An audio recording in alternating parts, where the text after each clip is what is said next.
Hello, everyone, and welcome to Sharing Stories and Stuff. My name is Adina Ruskin.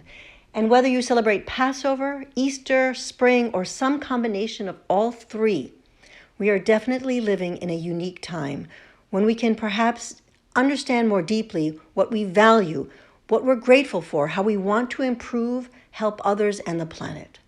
It's also a chance to tell the stories of our traditions and celebrate our holidays, while we reflect on what is going on in the world today.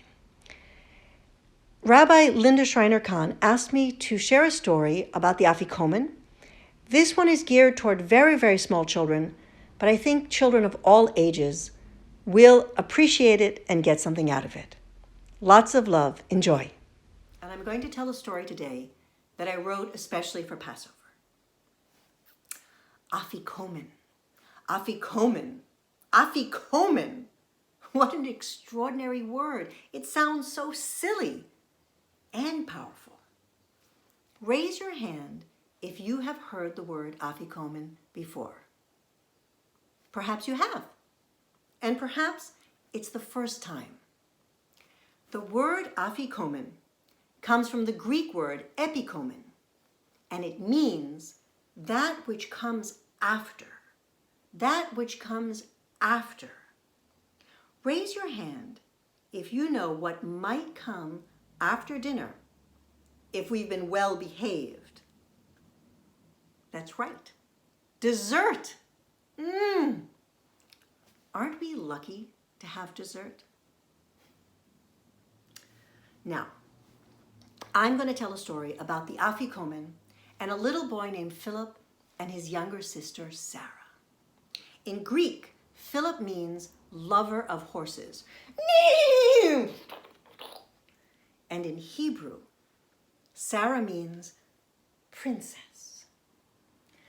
Philip had beautiful black curls, and Sarah had even longer, darker curls that tumbled around her shoulders. They were happy children who lived nearly 2,000 years ago in Egypt, in a city called Alexandria.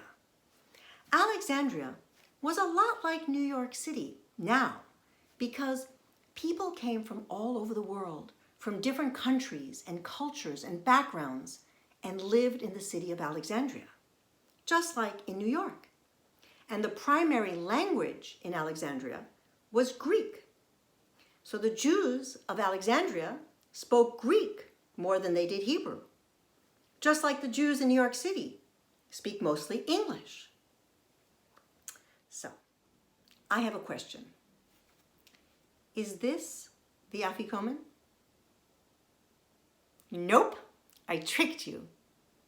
This is a piece of matzah, the unleavened bread that our ancestors carried on their backs as they fled Egypt. And today, matzah is a food that reminds us of freedom.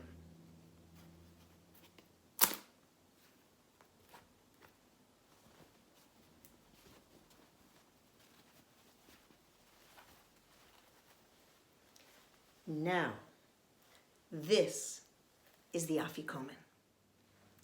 Philip and Sarah helped their parents prepare the house for the Passover Seder.